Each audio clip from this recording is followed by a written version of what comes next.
Hi, I'm Perry Atkinson, General Manager here at theDove. Hey, check out our other videos and check out our website at thedove.us. All right, we're back. It's always a delight to have our good buddy and sailmate in the studio with me today, Bryan Platt. And, of course, he heads up Jackson County Right to Life. And we are going to talk about the petition drive coming up in a moment. But you have a special guest. I do, Perry. And this is just really a privilege to have Anna Goldmann with us. She's from Eagle Point. She's a homeschooler senior. And she was a member of the high school speech and debate club. Yeah. Of which there are quite a few members, and they prepared and presented a pro-life speech as part of Oregon Right to Life's statewide oratory contest. Wow. Anna won Jackson County's contest. She then went to the state for the state Oregon Right to Life convention, and she won the state convention. It was so exciting. This is the second year in a row for Jackson County, so we have a really good group. And so she is going to Louisville in June to compete nationwide. Wow. And I invited her in here to present her speech to the audience, and I'm sure everybody will be enlightened and enjoy it very much. So Anna, please, take it away. Take it away. Okay, so there is a quote by the beloved book and now movie Horton Hears a Who that states, "A person is a person, no matter how small." Though many of us love the story, have you ever thought about that quote? The whole story is based upon it. A person is a person, no matter how small.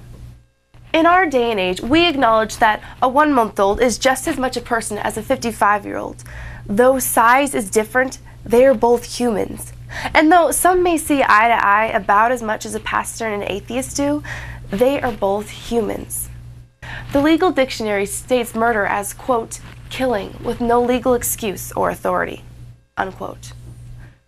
We all realize taking life is wrong, but to what point?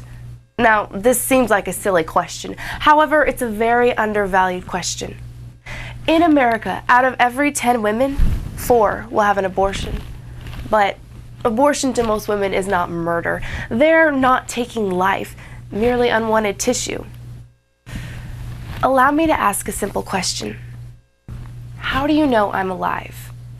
Well, I'm breathing and I have a heartbeat, right? Those are the 2 most obvious ways to tell if someone is alive. From conception, the entire genetic code is there. Within 18 days, there is a discernible heartbeat. Most women don't even find out they're pregnant till around 5 weeks. Within 6 weeks, brain waves are present, and at 12 to 13 weeks, the baby can suck its thumb and recoils from pain. Pastor R.C. Sproul said, quote, "Some call it sewage, but I've never seen sewage with brainwaves or a heartbeat. It is a human life," unquote. TFP's Student Action states on their website that abortion is, quote, "the slippery slope." Yesterday it was contraception. Today it's abortion and same-sex marriage. Will it be widespread euthanasia tomorrow? Then what? Once abortion is universally accepted, what other forms of logic will stop murder and brutality? Unquote. Jeremiah 1:5 says, quote, "Before I formed you in the womb, I knew you. Before you were born, I sanctified you. I ordained you a prophet to nations." Unquote. How? How can we in the early stages of life say it's not life when the one who made it and gave it says it is? Not only is it life, but he has a plan for that life. Again, the legal definition of murder is, quote, killing with no legal excuse or authority. Do I have the right to murder someone just because they're an inconvenience? Or is it okay to kill someone if their life depends on you for it? A mother's womb was once the safest place to be. Now, it's the most dangerous. And at the time when a child's life should be protected the most, it's aborted. Pro-choice people say it's a woman's choice. However, 36-year-old Gianna Jensen at 7.5 months was aborted. Or supposed to be. However, she survived. She says, quote, "If abortion is merely about a woman's rights, where were mine? There was no feminist in the room yelling about my rights. In fact, there was only a woman killing my rights." Unquote. There's another question. Do they have rights? Why wouldn't they? Does the person who is deaf have rights?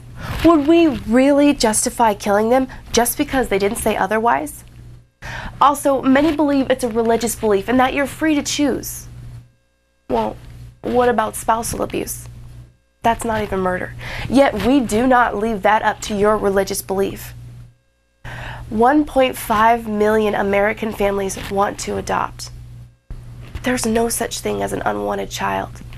Only in the case of abortion do we use nonsense for an argument.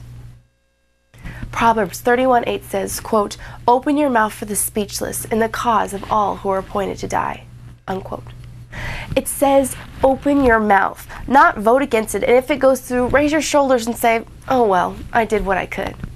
It says, open your mouth for the speechless and the weak, not do whatever you want, God will be happy. It says to open your mouth for those appointed to die. Since 1973, more than 50 million women have made appointments for abortion. Appointments for death. Death to those who have rights but cannot speak of them. At Southern Texas, Dr. Curtis Boyd, a late-term abortionist, states, quote, "Am I killing? Yes, I am. I know that," unquote. A day is coming when you will stand before God and give an account for everything you've done or not done. In that moment, you'll realize that there is no one to point at. Shifting the blame won't be an option, or saying you are too busy to change somebody's heart is not going to please Jesus. What will your answer be when God says, I heard millions of cries, babies being torn apart, sucked out, or burned alive in their mother's womb? Tell me, why did you turn your back? Are you doing everything you can to stand up for someone's life, or to help those who have had an abortion and now suffer the consequences? I'm asking you to care about those around you, to not look down and keep walking, but to see murder, pain, and abuse, and act upon it. Remember, a person is a person, no matter how small. Thank you. Well, I'm speechless. That is beautiful. Thank you. Thank you, Anna. It's wonderful. I mean, it hits you hit so many key points in the whole debate. I mean, and yet you tie it together. And it just so happens that Horton Hears a Who happens to be one of my favorite books. So you had me right at the beginning on this thing. But, you know, Perry, Anna's speech is, I mean, it's fabulous, and everybody was fabulous. And part of this that's so exciting to me is to see these young people engaged. Anna will never forget this speech. I remember, you know, memorizing things from the fifth. You'll never forget this. Yeah. It's in your psyche now, and that, you know, we're training up this young. We're the old fogies now. You know, we're training. Come on. All right, you're the old fogey. No, yeah. So, you know, having these young people at this level of understanding of the concepts here is just fabulous. Anna, Thank you so beautiful. much. That is just spectacular, and our prayers go with you as you go off. When is that going to be? In June? June, yeah. Yeah, I June, think the beginning. Yeah, sometime. That is so passionately done and so beautifully written. So thank you so much. I don't know what to say, folks. I would hope that you will take this segment of Focus Today. It'll be up on our website probably sometime late today. And take this speech that Anna just gave and send it to all your friends. There you go. Just take the YouTube address and send that to as many. Let this thing go viral across the country out of the Dove here this morning. We're going to have you back quickly, an update on the petition. Yeah, and so what a segue. Yeah. I mean, what a segue. So the deadline that was Mother's Day is now the end of June. Okay. We don't have enough signatures. Okay. Interestingly, I've been watching the website every day. The count is going up by over 1,000. Very exciting. Good. But the bottom line is the pressure's back on. Yeah. Okay, we need to get this job done. Okay. If you haven't had your church do a signature gathering collection process, you need to approach your pastoral leadership. Yeah. If they have said no or say, you know, I'm just not comfortable with that, then let me give you some sheets. you can take them out and circulate them amongst your friends and your group within the church, and let's get it going that way. The church is the answer to getting these signatures, Perry, and we have until the end of June at this point in time. All right, and I think we're working together on some special arrangements to even increase that. Well, folks, I just want to encourage you, your tax dollars are paying for 11 abortions a day in the state of Oregon. You say, what? Yes, your tax dollars. We can stop that by getting this petition signed. So if you haven't signed it, make sure you do sign it. And if you haven't done it in your church, pastors, I beg you, please give this serious and prayerful consideration to do a signature day in your church. It's totally legal. You can call me, call Bryan, and we'll get it out. Anna, I'm just blown away. It was just beautiful. It's very, very, very, very moving. And, you know, and also Anna will be at our meeting Monday night. So if someone would like to come and meet Anna, we've invited her to our chapter meeting at First Baptist Church at 7 o'clock. She'll be speaking probably pretty close to 7.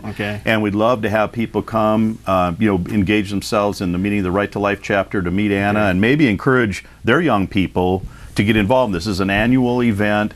Been a few years actually that we've actually had it going in Jackson County, even though it's been going statewide longer than that. So we want these young people to become involved. The level of competition has dramatically, I mean, this is no slouch deal anymore. I mean, you've got to be on your game, you know, to be competitive.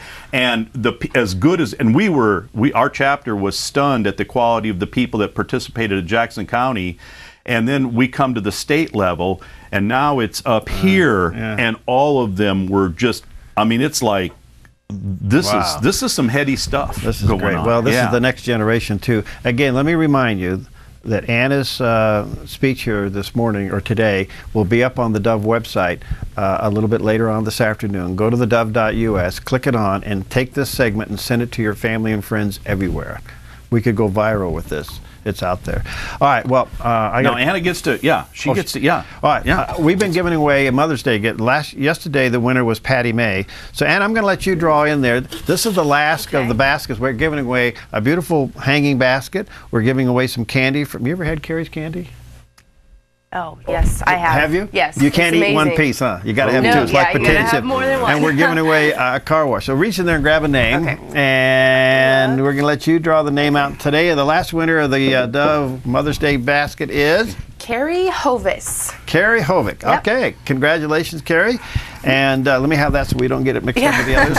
And congratulations. Well, again, Bryan, what can folks do if they don't have a petition? What can they do? Well, they can get a hold of me, 821-4773. They can go online, Oregon2014.org. We have official approval from the statewide Nazarene churches. We have official approval to circulate from statewide Assembly of God churches. Wow. We have official approval from the Catholic Church statewide. Wow. So if you belong to any of those churches and your pastor hasn't broached this subject, approach them because they have been given, you know, official permission or however that works. All right, the Catholics, the Nazarenes, and the Assemblies of Gods. Let's go. We're closing out on it. Again, thank you, Anna. Blessings on it. That was just beautiful. That's just beautiful. All right. We'll see you next time on Focus Today.